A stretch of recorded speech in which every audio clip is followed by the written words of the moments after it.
Public ಟೈಮ್ಸ್ಗೆ ಸ್ವಾಗತ. ಸುಮಾರು 261 ಬೂತಿನ ಎಲ್ಲ ನಮ್ಮ ದೇವರೇ, ನೀವು ದೇವರೆಂದು ಕೂಡ ತಪ್ಪಕ್ಕಿಲ್ಲ, ನಾನು ದೇವರೇ ಅಂತ ಹೇಳ್ತಾ ಬಂದಿದ್ದೀನಿ.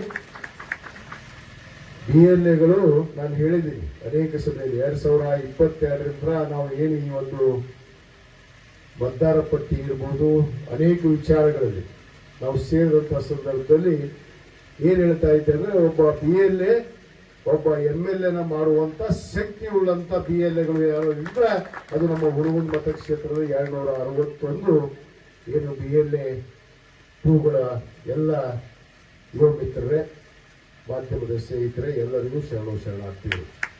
ಬಂಧುಗಳೇ, ಈಗಾಗಲೇ ಬಹಳಷ್ಟು ವಿಚಾರಗಳನ್ನು ಸವಿಸ್ತಾರವಾಗಿ ಇವತ್ತು ತಮ್ಮೊಡನೆ ಹಂಚಿಕೊಂಡಿದ್ದಾರೆ. ಇದು ದೇಶವನ್ನು ಉಳಿಸಿ, ಸಂವಿಧಾನವನ್ನು ಉಳಿಸಿ, ನಿಮ್ಮ ಹಕ್ಕನ್ನ ನೀವು ರಕ್ಷಣೆ ಮಾಡಿಕೊಳ್ಳೋದು ಅಂತ ಒಂದು SIR ಪ್ರಕ್ರಿಯೆ ಅನ್ನೋ ಮಾತನ್ನು ನಾನು ಹೇಳಕ್ಕೆ ಇಚ್ಛೆ ಪಡ್ತೇನೆ. ಯಾಕಂದ್ರೆ ಇದರ ಹಿನ್ನೆಲೆಯಲ್ಲಿ ಬಹಳಷ್ಟು ಅಡಗಿದೆ. ಇದು SIR ಅನ್ನೋ ಒಂದು ಹೆಸರನ್ನಿಟ್ಟಾರ ಅಷ್ಟೇ. ಇದಕ್ಕಿಂತ ಪೂರ್ವದಲ್ಲಿ 2021-22ರಲ್ಲಿ ಈ ದೇಶದಲ್ಲಿ CAI ಮತ್ತು NRC ಅಂತ ಬಂತು. ಬಹುತೇಕ ತಾವೆಲ್ಲ ಅದ್ರ ಬಗ್ಗೆ ಅನೇಕ ಜನ ನಾವೆಲ್ಲ ಹೋರಾಟ ಮಾಡಿದ್ವಿ. ಅದರ ತತ್ವರೂಪ ಈ ಒಂದು SIR ಅನ್ನೋ ಮಾತನ್ನ ನಾನು ಬಹಳ ಸ್ಪಷ್ಟವಾಗಿ ಈ ಸಂದರ್ಭದಲ್ಲಿ ಹೇಳಕ್ಕೆ ಇಚ್ಛೆ ಪಡ್ತೀನಿ. ಯಾಕಂದ್ರೆ ಅದರಲ್ಲಿ ಸಾಧನೆ ಮಾಡಕ್ ಆಗ್ಲಿಲ್ಲ ಅವ್ರಿಗೆ. ಯಾಕಂದ್ರೆ CAIಯಲ್ಲಿ ಏನು ಈ ದೇಶದಲ್ಲಿ ಇರುವಂತ ಪ್ರಜೆಗಳು, ಪ್ರಜಾಪ್ರಭುತ್ವ ವ್ಯವಸ್ಥೆಗಳಲ್ಲಿ ನಾವು ಸಾವಿರಾರು ವರ್ಷಗಳಿಂದ ಈ ದೇಶದಲ್ಲಿ ಇರುವಂತ ಇತಿಹಾಸಗಳು ಅಂತವು. ಆದ್ರೆ ನಾವು ಈ ದೇಶದವರೇ ಅಲ್ಲ ಅನ್ನೋದನ್ನ ಅವರು ರುಜು ಮಾಡೋದಕ್ಕೆ ಹಿಂದೆ CIA ಮತ್ತು NRC ಮುಖಾಂತರ ಪ್ರಯತ್ನವನ್ನು ಮಾಡಿದ್ರು. ಅದು ಯಶಸ್ವಿ ಆಗಲಾರದ ಕಾರಣಕ್ಕೆ ಈ ಒಂದು ಹೊಸ SIR ಪ್ರಕ್ರಿಯೆಯನ್ನು ತಂದು ಇವತ್ತೇನು ನಮ್ಮ ನಾಯಕರಾದಂತ ಮಾಜಿ ಮುಖ್ಯಮಂತ್ರಿಗಳಂತ ಸನ್ಮಾನ್ಯ ಸಿದ್ದರಾಮಯ್ಯ ಸಾಹೇಬರು ಹೇಳಿದ್ರಲ್ಲ, ಇವತ್ತು ಏನಪ್ಪ ಶಬ್ದ ಮಾರಣ ಹೋಮವನ್ನ ಇವತ್ತು ಮಾಡಕ್ ಹೊರಟಿದ್ದಾರೆ ಅನ್ನೋ ಮಾತನ್ನ ಇವತ್ತು ಬಹಳ ಸ್ಪಷ್ಟವಾಗಿ ಹೇಳ್ತೀನಿ. ಅದರ ಉದಾಹರಣೆಗಳು ಈಗಾಗಲೇ ಹಲವಾರು ರಾಜ್ಯಗಳಲ್ಲಿ ಆಗಿದೆ. ಉದಾಹರಣೆ ಬಾಂಗ್ಲಾದೇಶ ಮತ್ತು ಕೇರಳದಲ್ಲಿ ಮಾಡಿದ್ರು, ಮತ್ತು ನಮ್ಮ UPಯಲ್ಲಿ, ತಮಿಳುನಾಡಲ್ಲಿ, ಆಸಾಮಲ್ಲಿ ಅನೇಕ ಕಡೆ ಆಗಿದೆ ಈಗಾಗಲೇ. ಅದರ ಪ್ರಯತ್ನ ಯಶಸ್ವಿಯನ್ನು ಕೂಡ ಅವರು ಕಂಡಿದ್ದಾರೆ. ಆ ಒಂದು ಪ್ರಕ್ರಿಯೆಯನ್ನು ಇಟ್ಕೊಂಡು ಇವತ್ತು ದಕ್ಷಿಣ ಹೆಬ್ಬಾಗಲಾದ ಕರ್ನಾಟಕವನ್ನು ಒಡೆದ್ರೆ ನಾವು ಇಡೀ ದೇಶವನ್ನೇ ಒಡೆದಂತಾಗತ್ತೆ ಅನ್ನೋ ಒಂದು ಗುರಿಯನ್ನು ಇಟ್ಕೊಂಡು ಇವತ್ತು ಕರ್ನಾಟಕಕ್ಕೆ ಇವತ್ತು ನಾಳೆಯಿಂದಲೇ ಪ್ರಾರಂಭ ಆಗ್ತಿರುವಂತ ಈ SIR ಪ್ರಕ್ರಿಯೆ. ಬಹುತೇಕ ಇಲ್ಲಿ ಏನೇನು ಜವಾಬ್ದಾರಿಗಳಿದಾವೆ ನಮ್ಮ BLAಗಳದೊಂದಿಗೂ ಇವತ್ತು ಬಹಳಷ್ಟು ಸ್ಪಷ್ಟವಾಗಿ ಹೇಳಿದ್ದಾರೆ. ನಾನು ನೇರವಾಗಿ ಇವತ್ತು ವಿಷಯಕ್ಕೆ ಬರ್ತೀನಿ.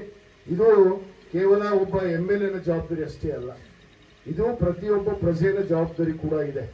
ಯಾಕಂದ್ರೆ ಇವತ್ತು ಪ್ರತಿಯೊಬ್ಬ ಪ್ರಜೆಗಳು ತಮ್ಮ ಹಕ್ಕನ್ನು ಉಳಿಸ್ಕೋಬೇಕಂದ್ರೆ, ಇವತ್ತು ಪವಿತ್ರವಾದ ಸಂವಿಧಾನ ಶಿಲ್ಪಿ ಡಾಕ್ಟರ್ ಬಾಬಾ ಸಾಹೇಬ್ ಅಂಬೇಡ್ಕರ್ ಅವರು ಕೊಟ್ಟಿರುವಂತಹ ಸಂವಿಧಾನ ಅಡಿಯಲ್ಲಿ ನಾವು ಪ್ರಜೆಗಳಾಗಿರ್ಬೇಕಂದ್ರೆ ನಮ್ಮ ಹಕ್ಕಿಗಾಗಿ ನಾವು ಹೋರಾಟವನ್ನ ಮಾಡುವಂತ ಇವತ್ತು ಪರಿಸ್ಥಿತಿ ನಾವು ಬಂದಿದೆ.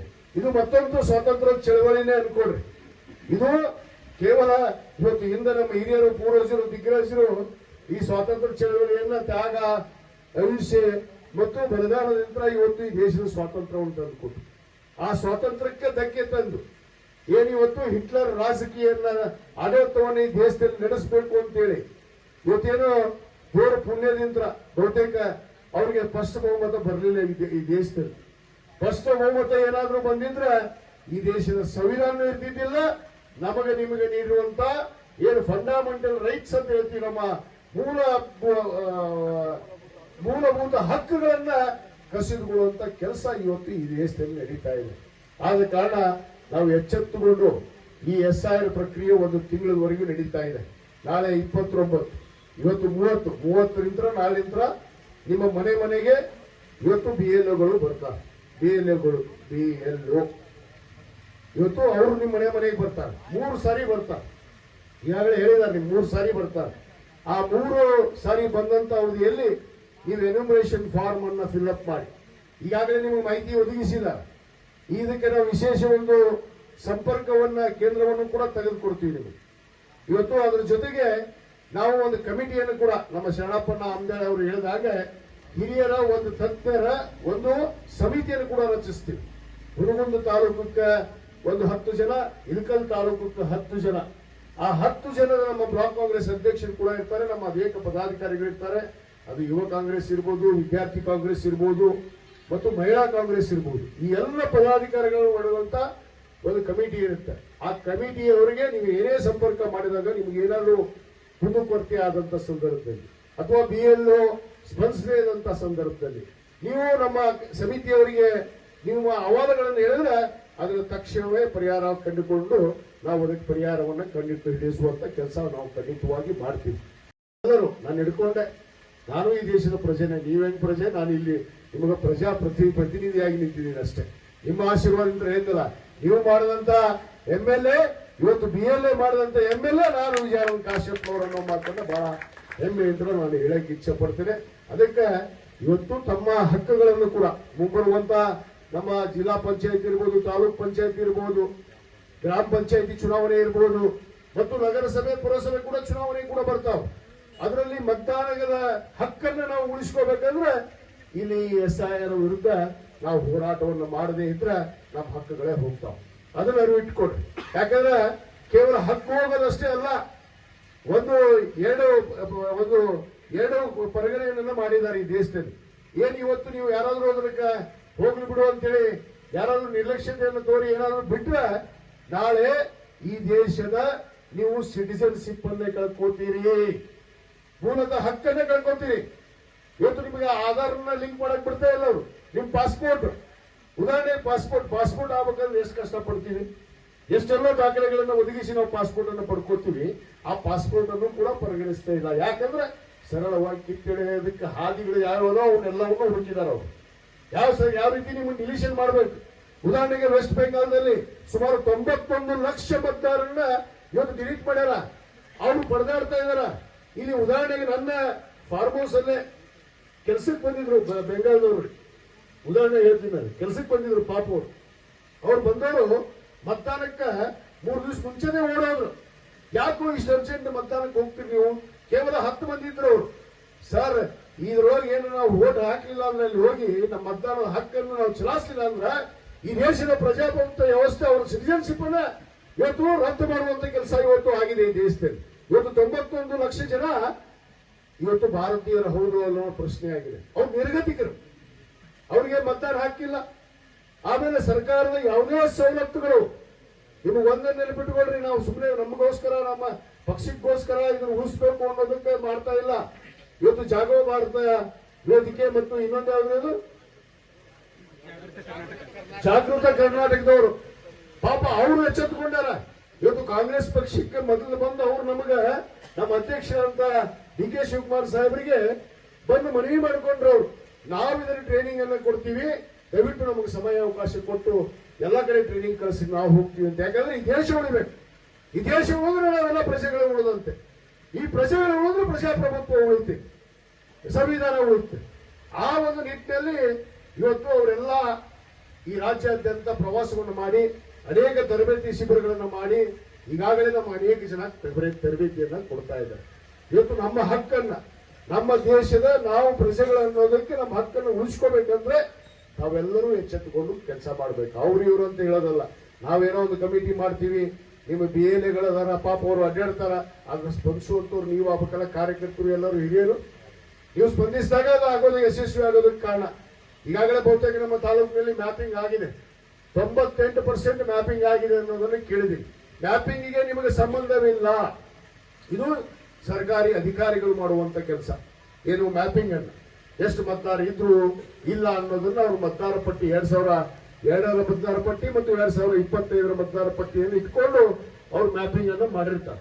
ಮ್ಯಾಪಿಂಗ್ ಮಾಡಿದ ಪ್ರಕಾರ ಈ 98% ನೀವು ಎನ್ಯುಮರೇಷನ್ ಫಾರ್ಮ್ ಅನ್ನು ತುಂಬಿ ನೀವು ನಿಮ್ಮ ಮತದಾರ ಇದ್ರು ಅನ್ನೋದನ್ನು ತೋರಿಸ್ದಾಗಲ್ಲ ಆ 98% ಹೊಂದೋದು. ಇಲ್ಲಾಂದ್ರೆ ಅದಕ್ಕೆ ಅನೇಕ ಹೇಳಿದ್ರಲ್ಲ ಈಗಾಗಲೇ ಒಂದೊಂದು ಶಬ್ದಗಳನ್ನ ಹೆಚ್ಚು ಕಡಿಮೆ ಆದ್ರೂ ಕೂಡ ನಿಮ್ಮನ್ನ ಡಿಲಿಷನ್ ಓದಿ ಹಾಕ್ಬಿಡ್ತಾರೆ. ಅದಕ್ಕೆ ಈಗಾಗಲೇ 30/6/2026ರಿಂದ 29/7/2026ವರೆಗೂ ಈ ಪ್ರಕ್ರಿಯೆ ನಡೆಯುತ್ತೆ. ನಾಳೆಯಿಂದ 30ರಿಂದ.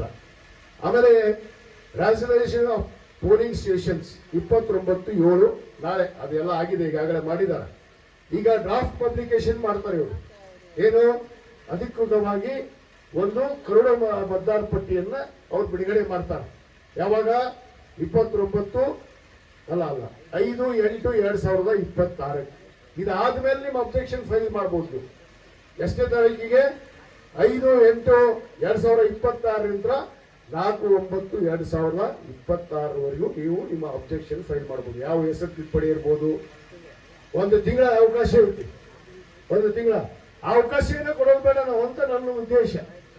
ಆ ಅವಕಾಶವೇ ಕೊಡಕ್ಕೆ ಹೋಗ್ಬೇಡ್ರಿ. ತಿದ್ದುಪಡಿಗೆ ನೀವು ಮನಸ್ಸು ಮಾಡಿದ್ರೆ ಒಂದು ಸ್ಪೆಲ್ಲಿಂಗ್ ಮಿಸ್ಟೇಕ್ ಆಗಲಾರ್ದೆ ನೀವು ಕರೆಕ್ಟ್ ಆಗಿ ನಿಮ್ಮ BLAಗಳು ನೀವೆಲ್ಲರೂ ಸೇರ್ಕೊಂಡು, ಹಿರಿಯರು ಸೇರ್ಕೊಂಡು, ಊರಾಗಿನ ಎಲ್ಲ ನಮ್ಮ ಕಾರ್ಯಕರ್ತರು ಸೇರ್ಕೊಂಡು ಮಾಡಿದ್ರೆ ಒಂದು ಶಬ್ದ ತಪ್ಪಾಗಿಲ್ಲ ಅಂದ್ರೆ ನಿಮಗೆ ಮತ್ತೊಂದು ತಿದ್ದುಪಡಿ ಅನ್ನೋದು ಬರುವುದಿಲ್ಲ. ಯಾಕಂದ್ರೆ ಈ ತಿದ್ದುಪಡಿಯಲ್ಲೇ ಗೊಂದಲ ಮಾಡುವಂಥದ್ದು ಸಾಧ್ಯತೆಗಳು ಬಹಳ ಅದಾವ. 10/2026 ಇದನ್ನು ಫೈನಲ್ ಮಾಡ್ತಾರಲ್ಲ ಬರುತ್ತೆ ಈ ಡೇಟ್ನ್ಯಾಗ. ಆಮೇಲೆ ಫೈನಲ್ ಪಬ್ಲಿಕೇಶನ್ ಮಾಡೋದು 7/10/2026. ಇವತ್ತೆಷ್ಟು ನಾವು 7ನೇ ತಿಂಗಳದಾಗ ಚಲೋ ಹೋಗ್ತೀವಿ. ನಾಡ್ದಿತ್ರ ಅಂದ್ರೆ 2 ತಿಂಗಳದೊಳಗೆ ಸಂಪೂರ್ಣವಾಗಿ ಈ ಪ್ರಕ್ರಿಯೆ ಮುಗಿದ ಮೇಲೆ ನಾವೆಲ್ಲ ಚುನಾವಣೆಗಳನ್ನು ಎದುರಿಸುವಂತ ಸಂದರ್ಭ ಬರುತ್ತೆ. ಬಹುತೇಕ ನೀವು ಇದನ್ನ ಬಹಳ ಗಂಭೀರವಾಗಿ ತೆಗೆದುಕೊಳ್ಳದೆ ಇದ್ರೆ ಮುಂಬರುವಂತ ನಾವು ಎಲ್ಲ ಚುನಾವಣೆಗಳಿಗೂ ಕೂಡ ಕಷ್ಟವನ್ನು ಅನುಭವಿಸಬೇಕಾಗತ್ತೆ. ಅದು ಒಂದು ತಲೆಯಲ್ಲಿ ಇರ್ಲಿ ತಮಗೆ. ಅದು ಗ್ರಾಮ ಪಂಚಾಯತಿ ಆಗಿರ್ಬೋದು, ತಾಲೂಕ್ ಪಂಚಾಯತ್, ಜಿಲ್ಲಾ ಪಂಚಾಯತ್, ನಗರಸಭೆ, ಪುರಸಭೆ, ಪಟ್ಟಣ ಪಂಚಾಯತ್, ಈ ಎಲ್ಲ ಚುನಾವಣೆಗಳಿಗೂ ಕೂಡ ನಾವು ಎಚ್ಚೆತ್ತುಕೊಂಡು ಈ ಒಂದು SIR ಅನ್ನ ಎದುರಿಸಬೇಕು.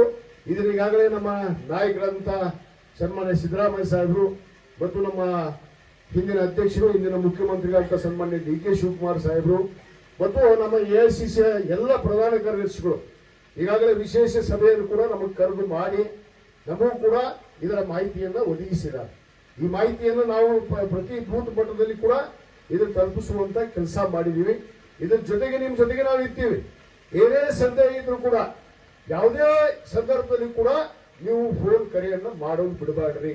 ಯಾಕಂದ್ರೆ ಮರ್ತು ಬಿಟ್ಟು ಏನ್ ಬಿಡ್ರಿ ನೀವು ಬಿಸಿ ಇರ್ತೀರಿ, ನಾವು ಬಿಟ್ಬಿಟ್ವಿ ಅಂತ ಹೇಳುವಂತದ್ದು ಆಗ್ಬಾರ್ದು. ಯಾರು ಬಿಸಿ ಇಲ್ಲ.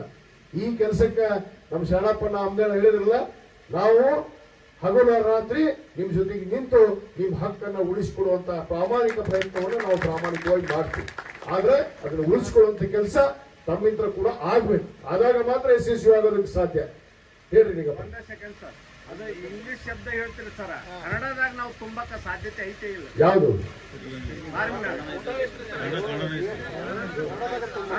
ಕನ್ನಡದಾಗ ಐತಿ? ಇಂಗ್ಲಿಷ್ ಶಬ್ದ ಏನೇನಿಲ್ಲ, ಕನ್ನಡದಾಗ ಐತಿ.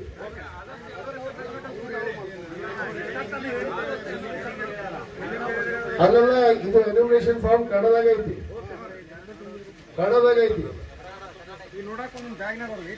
ನಿಮ್ಗೆ ಈಗಾಗಲೇ ಕೊಟ್ಟಿವಿ. ನಾವು ನಿಮ್ ಬೂತ್ ಅಧ್ಯಕ್ಷಕ್ಕೆ ಕೊಟ್ಟಿವಿ ಈಗಾಗಲೇ. ಕನ್ನಡದಾಗ ಐತಿ. ಕನ್ನಡದಾಗ ಇಂಗ್ಲಿಷ್ ಅವ್ರು ಮಾಡ್ಕೋತಾರ್ರಿ. ನೀವು ಈ ಪ್ರತಿಯನ್ನು 2 ಕೊಟ್ಟಿರ್ತಾರೆ ನಿಮ್ಗೆ ಎನಾಮಿನೇಷನ್ ಫಾರ್ಮ್. ಒಂದು BLO ಕಡೆ ಕೊಡಬೇಕು ತುಂಬಿ, ಅದಕ್ಕೆ ಒಂದು ಇನ್ನೊಂದು ಕಾಪಿ ಏನಿರ್ತಲ್ಲ ಅದನ್ನು ಸೇಮ್ ತುಂಬಿ ಅವ್ರ ಕಡೆ ರಿಸೀವ್ಡ್ ಹಾಕಿಸ್ಕೋಬೇಕು. ನೀವು ವೋಟರ್ ಲಿಸ್ಟ್ ಕನ್ನಡದಾಗಿರ್ತಾವ, ಎಲ್ಲಿ ಇಂಗ್ಲಿಷ್ ನಲ್ಲಿ ಇರ್ತಾವ, ಕನ್ನಡದಾಗಿರ್ತಾವ. ಯಾರು ಕನ್ಫ್ಯೂಸ್ ಆಗ್ಬಾರ್ದು ಮತ್ತೆ ಇಂಗ್ಲಿಷ್ ಕನ್ನಡ ಅಂತೇಳಿ. ಶಬ್ದಗಳು ತಿಳ್ಪಡೆ ಕನ್ನಡದಾಗೂ ಮಾಡ್ತಾರು.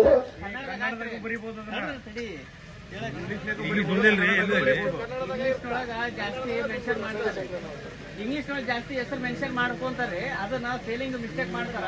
ಹಾಗಾಗಿ ಅವ್ರು ಪದ್ಧತಿ ಯಾರು ಇಂಗ್ಲಿಷ್ ತುಂಬುವಂತ ಪ್ರಯತ್ನ ಮಾಡಬೇಡ್ರಿ, ಕನ್ನಡದಾಗ ತುಂಬಿಕೊಡ್ರಿ ಅಷ್ಟ. ಮುಗಿದೋಯ್ತು. ಮತ್ತೆ ಅದನ್ನು ಸುಮ್ಮನೆ ನಾವು ಸ್ಪೆಲ್ಲಿಂಗ್ ಅಂದ್ಕೊಂಡು ನೀವು ಇಂಗ್ಲಿಷ್ ಹೋಗ್ಬಿಡ್ಬಾರ್ದು. ಅದಕ್ಕೆ ತಾವೆಲ್ಲ ದಯವಿಟ್ಟು ನಾಳೆಯಿಂದ ಈ ಪ್ರಕ್ರಿಯೆಯಲ್ಲಿ ತಾವು ಸ್ವಯಂಕೃತವಾಗಿ ಪಾಲ್ಗೊಂಡು ಈ ಒಂದು SIR ಪ್ರಕ್ರಿಯೆಯನ್ನ ಯಶಸ್ವಿಯಾಗಿ ಮತ್ತೆ ಈ ರಾಜ್ಯದಲ್ಲಿ ನಾವು ಅಧಿಕಾರಕ್ಕೆ ಬರಬೇಕು. ಯಾಕಂದ್ರೆ ಈಗಾಗಲೇ ಕಳೆದ 3 ವರ್ಷದಿಂದ ನಮ್ಮ ರಾಜ್ಯ ಸರ್ಕಾರ, ನಮ್ಮ ಮಾನ್ಯ ಹಿಂದಿನ ಮುಖ್ಯಮಂತ್ರಿಗಳಂತ ಸನ್ಮಾನ್ಯ ಸಿದ್ದರಾಮಯ್ಯನವರ ನೇತೃತ್ವದಲ್ಲಿ ನಾವು ಏನು ಜನರಿಗೆ ಮಾತನ್ನು ಕೊಟ್ಟಿದ್ವಿ ಆ ಮಾತಂತೆ ನಡೆದಂತ ಸರ್ಕಾರ ಅದು ನಮ್ಮ ಸರ್ಕಾರ, ಅದು ಕಾಂಗ್ರೆಸ್ ಪಕ್ಷದ ಸರ್ಕಾರ ಅನ್ನೋ ಮಾತನ್ನು ಹೇಳಕ್ಕೆ ಇಷ್ಟಪಡ್ತೀನಿ. ಈಗಾಗಲೇ ತಮಗೆ ಗೊತ್ತಿದೆ ಮಾತಂತೆ ಇವತ್ತು ನಮ್ಮ ವರಿಷ್ಠರು, ಇವತ್ತು ಮಾನ್ಯ ನಮ್ಮ ಸಿದ್ದರಾಮಯ್ಯ ಸಾಹೇಬರು ಇವತ್ತು ಅವರ ಅಧಿಕಾರವನ್ನು ನಮ್ಮ ನೂತನ ಮುಖ್ಯಮಂತ್ರಿಗಳಂತ ಸನ್ಮಾನ್ಯ ಡಿ.ಕೆ. ಶಿವಕುಮಾರ್ ಅವರಿಗೆ ಬಿಟ್ಟುಕೊಟ್ಟಿದ್ದಾರೆ. ಹಸ್ತಾಂತರ ಆಗಿದೆ 2 ವರ್ಷ. ಈಗಾಗಲೇ ನಮ್ಮ ಮುಖ್ಯಮಂತ್ರಿಗಳಂತ ಸನ್ಮಾನ್ಯ ಡಿ.ಕೆ. ಶಿವಕುಮಾರ್ ಸಾಹೇಬರು ಕೂಡ ಇವತ್ತು ಅಧಿಕಾರವನ್ನು ವಹಿಸಿಕೊಂಡ ದಿವಸನೇ 5 ಯೋಜನೆಗಳನ್ನು ಈಗಾಗಲೇ ಜನರಿಗಾಗಿ ಜನರಿಗೋಸ್ಕರ ಎನ್ನುವ ಒಂದು ಯೋಜನೆಗಳನ್ನು ಇವತ್ತು ಘೋಷಣೆ ಮಾಡಿದ್ದಾರೆ. ಅದರಲ್ಲಿ ಮುಖ್ಯವಾಗಿ ನನ್ನ ಬಹಳ ಮನಸ್ಸಿಗೆ ಬಂದಿದ್ದು ಅಂದ್ರೆ ಅದು ಯುವಕರ ಶಕ್ತಿಯನ್ನ ಹೆಚ್ಚಿಸಬೇಕು ಅಂತ ಹೇಳಿ ಭಾರತ್ ಜೋಡೋ ಗ್ರಾಮೀಣ ಅಭಿವೃದ್ಧಿ ಸಂಘಗಳನ್ನ ಇವತ್ತು ತೆರೆಯೋದಕ್ಕೆ ನಮಗೆ ಈಗಾಗಲೇ ಅವಕಾಶ ಮಾಡಿಕೊಟ್ಟಿದ್ದಾರೆ. ಅದು ಪಂಚಾಯತಿ ಲೆವೆಲ್ ಆಗಿರ್ಬೋದು, ವಾರ್ಡ್ ಮಟ್ಟದಲ್ಲಿ ಆಗಿರ್ಬೋದು, ಬೂತ್ ಮಟ್ಟದಲ್ಲಿ ಆಗಿರ್ಬೋದು. ಇವತ್ತು ಯುವಕರ ಶಕ್ತಿಯನ್ನ ಹೆಚ್ಚಿಸಬೇಕು, ಅವರಿಗೆ ಶಕ್ತಿಯನ್ನು ತುಂಬಬೇಕು ಅಂತೇಳಿ. ಮತ್ತು ಅದಲ್ಲದೆ ಇವತ್ತು ನಾವು ಎಲ್ಲ ಸಂಘ ಸಂಸ್ಥೆಗಳಲ್ಲಿ ನಮ್ಮ ಯುವಕರು ಇವತ್ತು ನಾಯಕತ್ವ ಗುಣವನ್ನ ರೂಢಿಸಿಕೊಡ್ಬೇಕು ಅನ್ನೋ ಉದ್ದೇಶದಿಂದ ಇವತ್ತು ಚುನಾವಣೆಯನ್ನ ಮತ್ತೆ ಇವತ್ತು ನಮ್ಮ ಸಂಘ ಸಂಸ್ಥೆಗಳಲ್ಲಿ ಪದವಿ ಕಾಲೇಜುಗಳಲ್ಲಿ ಇವತ್ತು ಅನುಮತಿಯನ್ನ ಈಗಾಗಲೇ ನೀಡಿದ್ದಾರೆ. ಆದ ಕಾರಣ ಇದರ ಎಲ್ಲರ ಉಪಯೋಗ ಮತ್ತು ಇನ್ನೂ ಅನೇಕ ನಮ್ಮ ಭರವಸೆಗಳು ಇನ್ನೂ ಬಾಕಿ ಇದಾವೆ. ಹೊಸದಾಗಿ ನಮ್ಮ ಮಾನ್ಯ ಮುಖ್ಯಮಂತ್ರಿಗಳಂತ ಡಿ.ಕೆ. ಶಿವಕುಮಾರ್ ಸಾಹೇಬರು ಈಗಾಗಲೇ ಹೊಸದಾಗಿ ಒಂದು ಖಾತೆಯನ್ನೇ ರಚಿಸ್ತೀವಿ ಅಂತ ಹೇಳಿದ್ದಾರೆ. ಯಾಕಂದ್ರೆ ಜನರ ಆಹ್ವಾನಗಳು, ಜನರ ಸಮಸ್ಯೆಗಳು, ನೋವುಗಳು ಏನಿರ್ತಾವ ಅದಕ್ಕೊಂದು ಹೊಸ ಮಂತ್ರಿಯನ್ನೇ ಮಂಡಳಿಯನ್ನು ಮಾಡಿ ಆ ಅಹವಾಲುಗಳನ್ನು ಸ್ವೀಕಾರ ಮಾಡಿ ಆ ಅಹವಾಲುಗಳಿಗೆ ನ್ಯಾಯವನ್ನು ಒದಗಿಸಿಕೊಡುವಂತ ಕೆಲಸ ಕೂಡ ಮಾಡ್ತೀನಿ ಅಂತ ಹೇಳಿ ಈಗಾಗಲೇ ನಮ್ಮ ಮಾನ್ಯ ಮುಖ್ಯಮಂತ್ರಿಗಳಿದ್ದಾರೆ. ನಾವು ಏನು ಇನ್ನೂ ಭರವಸೆಗಳನ್ನು ಕೊಟ್ಟಿದ್ದೀವಿ ಆ ಉಳಿದಂತ ಭರವಸೆಗಳನ್ನು ಈಡೇರಿಸುವಂತದ್ದಾಗಿರ್ಬೋದು. ಇನ್ನೂ 2 ವರ್ಷಗಳ ಕಾಲ ಈ ರಾಜ್ಯದಲ್ಲಿ ನಿಮ್ಮದೇ ಆದ ಸರ್ಕಾರ ಇದೆ. ಅದಕ್ಕೆ ತಾವು ಯಾರು ಎದೆ ಕುಂದಿದೆ. ಇವತ್ತು ಸಿದ್ದರಾಮಯ್ಯನವರು ನಮ್ಮ ಜೊತೆಗಿದ್ದಾರೆ, ಡಿ.ಕೆ. ಶಿವಕುಮಾರ್ ಅವರು ಇದ್ದಾರೆ, ಅನೇಕ ನಮ್ಮ ಪಕ್ಷದಲ್ಲಿರುವಂತ ಎಲ್ಲ ನಾಯಕರು ಕೂಡ ಒಗ್ಗಟ್ಟಾಗಿ ಮುಂದೆ ನಡೀತಾರೆ. ಯಾವುದೇ ಸಂಕೋಚ ಇಟ್ಕೋಬಾರ್ದು. ನಮ್ಗೆ ಹಿಂಗಾತು, ಅದು ಹಂಗಾತು, ಇದು ಕರ್ರಗಿತ್ತು, ಬೆಳ್ಳಗಿತ್ತು ಅನ್ನೋದು ಮಂದಿ ಹಚ್ಚೋರು ಅವ್ರು ಬಿಜೆಪಿ ಕೆಲಸನೇ ಇದು. ನಮ್ಮಲ್ಲೇ ಬೆಂಕಿ ಹಚ್ಚೋ ಕೆಲಸ ವಿಚಾರ ಈಗಾಗಲೇ ಸಿದ್ದರಾಮಯ್ಯನವರು ತೆಗೆದುಬಿಟ್ರು ನೋಡ್ರಿ, ಹಂಗ ಮಾಡಿ ಡಿ.ಕೆ. ಶಿವಕುಮಾರ್ ಕೊಟ್ರು ನೋಡ್ರಿ. ಇದನ್ನ ನಮ್ಮಲ್ಲೇ ಬೆಂಕಿ ಹಚ್ಚುವಂತ ಕೆಲಸ ನಡೆಸ್ಯಾರ. ಯಾವ ಸಮುದಾಯ ಏನ್ರಿ? ಈಗ ಅವರು ಡೆಲ್ಲಿಗೆ ಹೋಗ್ಯಾರ. ಇವತ್ತು ಕಾಂಗ್ರೆಸ್ ವರ್ಕಿಂಗ್ ಕಮಿಟಿ ಸದಸ್ಯರಾಗಿ ಇವತ್ತು ನಮ್ಮ ಕಾಂಗ್ರೆಸ್ ಪಕ್ಷ ಅವರನ್ನ ಉನ್ನತ ಸ್ಥಾನಕ್ಕೆ ಏನು ಶ್ರೀಮತಿ ಸೋನಿಯಾ ಗಾಂಧಿಯವರ ಪಕ್ಕಕ್ಕೆ ಕುಂದಿರುವಂತ ಏನು ನಮ್ಮ ಮಹಾತ್ಮ ಗಾಂಧೀಜಿಯವರು ಕೂತಿದ್ದಿರ್ಬೋದು, ರಾಜೀವ್ ಗಾಂಧಿ ಅವರು ಕೂತಿದ್ದಿರ್ಬೋದು, ಜವಾಹರ್ಲಾಲ್ ನೆಹರು ಅವರು, ಇಂದಿರಾ ಗಾಂಧಿ ಅವರು ಕೂತಿರುವಂತ ಜಾಗಕ್ಕೆ ನಮ್ಮ ಸಿದ್ದರಾಮಯ್ಯ ಸಾಹೇಬರು ಹೋಗ್ಯಾರ. ಅವ್ರಿಗೆ ಕಡಿಮೆ ಜಾಗಕ್ಕೆ ಹೋಗಿಲ್ಲ. ಯಾರು ಇದನ್ನ ಬೆಂಕಿ ಹಚ್ಚೋದು ಹೇಳೋರಿಗೆ ಹೇಳ್ಬಿಟ್ಟಿರ್ತಾರೆ. ಇದನ್ನ ಚಲೋ ಮಾಡ್ಯಾರ. ಈಗಾಗಲೇ ರಾಜ್ಯ ತುಂಬಾ ಹೊಯ್ಕೊಂಡು ಬರ್ಕೊಂಡು ಡಬ್ಬಿ ಚಲೋ ಐತೆ ಅವರು ಬಿಜೆಪಿ ಅವ್ರಿಗೆ. ಯಾಕಂದ್ರೆ ಅವ್ರ ಮನಿನ ಹೊಡೆದು 3 ಮನಿ ಆಗ್ಯಾವ. ನಿಮ್ಗೆ ಗೊತ್ತ ದಿವಸ ಏನ್ ಹೊಯ್ಕೊಂತಾರ. ಅವ್ರು ಒಗ್ಗಟ್ಟಾಗಿ ಸಾಧ್ಯನೇ ಇಲ್ಲ. 28ಕ್ಕೆ ಅಧಿಕಾರಕ್ಕೆ ಬರೋಲ್ಲ, ಕನಸು ಕಾಣಕತ್ತಾರ ಅವ್ರ ಉಸಿರು. ಅವರು ಮನೆಗಂತಿ MLC ಏನಾಗೈತಿ ನಿಮ್ಗೆ ಗೊತ್ತೈತಿ. ಏನಾಗೈತಿ ಅವ್ರ ಒಗ್ಗಟ್ಟು ಎಷ್ಟೈತಿ, ಒಗ್ಗಟ್ಟು ಎಷ್ಟು ಉಳಿಸ್ಕೊಂಡ್ರು ತೋರಿಸ್ಯಾರ ನಮ್ಮ ನಾಯಕರು ಈಗಾಗಲೇ. ಅದಕ್ಕೆ ಪಕ್ಷ ಒಗ್ಗಟ್ಟಿದೆ, ನಮ್ಮ ನಾಯಕರು ಒಗ್ಗಟ್ಟಿದ್ದಾರೆ, ನಾವೆಲ್ಲರೂ ಒಗ್ಗಟ್ಟಾಗಿರೋಣ. ಯಾವುದೇ ಭೇದದ ಭಾವಕ್ಕೆ ತಾವು ಕಿವಿ ಕೊಡದೆ ಇವತ್ತು SIR ಅನ್ನ ಮೊದಲು ನಾವು ಸಕ್ಸಸ್ ಮಾಡೋಣ. ಮತ್ತು 28ಕ್ಕೆ ನಾವು ಮತ್ತೆ ಅಧಿಕಾರಕ್ಕೆ ಬಂದೇ ಬರ್ತೀವಿ ಅನ್ನೋ ವಿಚಾರವನ್ನು ನಾವು ವೇದಿಕೆ ಮುಖಾಂತರ ತಿಳಿಸಿ ನಿಮ್ಮೆಲ್ಲರ ಆಶೀರ್ವಾದ, ದೇವರ ಒಂದು ಆಶೀರ್ವಾದ ಇತ್ತಂದ್ರೆ ಖಂಡಿತವಾಗಿ ಅದು ಮಂತ್ರಿ ಸ್ಥಾನ ತಾನ ಬರುತ್ತೆ. ನೀವೇನು ಚಿಂತೆ ಮಾಡ್ರಿ. ಎಲ್ಲರಿಗೂ ಧನ್ಯವಾದಗಳು. ಧನ್ಯವಾದಗಳು. ಈ ಸಭೆಯನ್ನ ಉದ್ದೇಶಿಸಿ ಯಾರು ಗಸ್ತಿ ಅವರು ವಿಶೇಷ ತರಬೇತಿಗಾಗಿ ಅವರು ಬರ್ತಾರೆ, ವಕೀಲರು. ಅವ್ರು ಬಂದು ನಿಮಗೆ ಒಂದು PPT ಅಂದ್ರೆ ಸ್ಕ್ರೀನ್ ಹಾಕಿ ನಿಮಗೆ ಏನೇನು ಮಾಹಿತಿಗಳನ್ನು ಗೊತ್ತಾಗೋದಿಲ್ಲ ಅದನ್ನ ನಿಮಗೆ ಒಂದು ಇದು ಸ್ಕ್ರೀನ್ ಹಾಕಿ ಸ್ಕ್ರೀನ್ ಮುಖಾಂತರ ನಿಮಗೆ ತರಬೇತಿಯನ್ನು ಕೊಡ್ತಾರ. ಅದಕ್ಕೆ ತಾವು ಅದಕ್ಕೂ ಕೂಡ ಪಾಲ್ಗೊಳ್ರಿ. 1 ತಿಂಗಳ ದಯವಿಟ್ಟು ಕೈ ಮುಗಿದು ನಿಮಗೆ ಕಾಲು ಬೀಳ್ಕೊತೀರಿ. ಯಾರು ಗಪ್ ಕುದುರಬಾರ್ರಿ ಮನೆಯಾಗ. ಧನ್ಯವಾದಗಳು. ಧನ್ಯವಾದಗಳು. ಅದೇ ಹೆಲ್ಪ್ ಡೆಸ್ಕ್ ಮಾಡ್ತೀವಿ. ಒಂದು ಸಂಪರ್ಕ ನಿಮಗೆ ಒಂದು ಆನ್ಲೈನ್ ನಂಬರ್ ಕೊಟ್ಬಿಡ್ತೀವಿ. ಹುಡುಗೂರು ತಾಲೂಕು ಬಂದು ಇಳ್ಕಲ್ ತಾಲೂಕು ಬಂದು 2 ನಂಬರ್ ಕೊಡ್ರಿ. ಮುತ್ತಪ್ಪ 2 ನಂಬರು ಯಾಕೆ ಸ್ವಲ್ಪ ಜ್ವರ ಬಂತು ನಾಗಲೇ ನಿಮ್ಗೆ ಜ್ವರ ಬರೋದು ಜಲ್ದಿ 2 ನಂಬರ್ ಕೊಡ್ತೀವಿ. ಅಲ್ಲಿ ಒಂದು 10 ಮಂದಿ ಕಮಿಟಿ ಮಾಡ್ತೀವಿ, ಇಲ್ಲೊಂದು 10 ಮಂದಿ ಕಮಿಟಿ ಮಾಡ್ತೀವಿ. ವಿಶೇಷ ತರಬೇತಿಗೆ ನಾವು ಗ್ರಾಮೋತ್ಸವವನ್ನು ಮಾಡ್ಬೇಕಂತ ವಿಚಾರ ಮಾಡಕತ್ತೀವಿ. ಅಂದ್ರೆ ನಮ್ಮ ಟ್ರೈನಿಂಗ್ ಕೊಡೋರು ನಿಮ್ಮೂರಾಗ ಬಂದು ಅಲ್ಲೇ ವಸ್ತಿ ಉಳಿಯೋದು, ನಿಮ್ಗೆ ಟ್ರೈನಿಂಗ್ ಕೊಟ್ಟು ಬರೋದು, ಅದು ಪ್ಲಾನ್ ಮಾಡ್ತೀವಿ. ನಿಮ್ಗೆ ಎಲ್ಲಾ ರೀತಿ ಸಹಕಾರ ಮಾಡುವಂತ ಕೆಲಸ ಮಾಡ್ತೀವಿ. ಈಗಾಗಲೇ ನಾವು ಇದನ್ನ 1 ಲಕ್ಷ ಪ್ರಯತ್ನ ಮಾಡ್ತೀವಿ. ಆಮೇಲೆ ನಮ್ಮ ತಾಲೂಕಿನಲ್ಲಿ ಸುಮಾರು 7.5 ಲಕ್ಷ ಮತದಾರರಾಗ್ತಾರೆ ಬಹುತೇಕ. ಈಗಾಗಲೇ ಕೆಲವಷ್ಟು ಬೂತ್ಗಳು ಜಾಸ್ತಿ ಆಗ್ಯಾವ. ಇಳಕಲ್ಲಾಗ 12 ಬೂತ್ ಜಾಸ್ತಿ ಆಗ್ಯಾವು. ಬೇರೆ ಬೇರೆ ಕಡೆ ಬೂತ್ ನಂಬರ್ ಚೇಂಜ್ ಆಗ್ಯಾವ. ನೀವು ಅಲ್ಲಿ ಹೋದ ಇಲ್ಲಿ ಒಂದು ಬೂತ್ ನಂಬರ್ ಅಂತೇಳಿ ಆ ಬೇರೆ ಊರಾಗ ಹುಡ್ಕಾಕ್ ಹೋಗ್ಬಿಡ್ರಿ. ನಿಮ್ ಊರಾಗ ಬೂತ್ ನಂಬರ್ ಚೇಂಜ್ ಆಗಿರ್ತೈತಿ. ಇಳಕಲ್ ಓಟ್ ಇಳಕಲ್ಲಾಗೆ ಇರ್ತಾವ, ಕನ್ಗಲ್ ಓಟ್ ಕನ್ಗಲ್ಲಾಗೆ ಇರ್ತಾವ. ಆದ್ರೆ ಬೂತ್ ಬೇರೆ ಬೇರೆ ಆಗಿರ್ತಾವ. ಅದನ್ನು ಸ್ವಲ್ಪ ಕರೆಯಾಗಿ ಕಂಡಿಡೀವಿ. ಇವತ್ತು 2,50,000 ಮತದಾರರ ನಮ್ಮ ತಾಲೂಕು ಹುಡುಗರು ಇರ್ಬೋದು, ಇಳಕಲ್ ಇರ್ಬೋದು. ಕನಿಷ್ಠ 1.5 ಲಕ್ಷ ಮತದಾರರನ್ನ ಟಾರ್ಗೆಟ್ ಮಾಡಿ ನಾವು ಈ SIR ಅಲ್ಲಿ ಯಶಸ್ವಿ ಮಾಡಬೇಕು. 1.5 ಲಕ್ಷ. ಯಾಕಂದ್ರೆ ಅವ್ರು ಒಂದು 10% 5% ಹೊಡೆಯೋರ ಯಾಕ್ರಿ ಭಯ್ಯ ಕತ್ತರಿಸ್ತಾರ ಅವರು. ಅದಕ್ಕೆ ನಾವು ಅಷ್ಟು ಮಟ್ಟಕ್ಕೆ ಬಂದ್ವಿ ಅಂದ್ರೆ ಅವ್ರು ಉಷ್ಟು ಓಟ್ ಹಾಕ್ಬೇಕಲ್ಲ, ಹಾಕಿ ಮಾಡಿದವರು. ಯಾಕ್ರಿ ಉಷ್ಟು ಓಟ್ ಹಾಕ್ಬೇಕಲ್ಲ, ಹಾಕ್ಸೋದು ಜವಾಬ್ದಾರಿ ನಿಂದ ಇತ್ತು ಮುಂದೆ. ಅದಕ್ಕೆ ಯಾರು ಏನು ಅನ್ನೋದು ನೋಡ್ಕೊಂಡು ಸರಿಯಾಗಿ ಈಗ ಮಾಡ್ರ ಅಂತ ಅರ್ಥದಲ್ಲಿ ಇದನ್ನ ನಿಮ್ ಪ್ರಕ್ರಿಯೆ ಈ ಒಂದು ಇದನ್ನ ಎಲ್ಲರಿಗೂ ಕಳಿಸ್ಕೊಡ್ತೀವಿ ನಾವು. ಕೆಳಗ ಫೋನ್ ನಂಬರು ಕೂಡ ಕೊಟ್ಟಿವಿ. ಈ ಟ್ರೈನಿಂಗ್ ಹೋಗಿ ಬಂದವ್ರು ಏನು ನಿಮ್ಗ ಸಂದೇಹ ಇದ್ರೆ ಅವ್ರಿಗೆ ಕರೆ ಮಾಡಿ ನೀವು ಮಾತಾಡಿ. ಧನ್ಯವಾದಗಳು.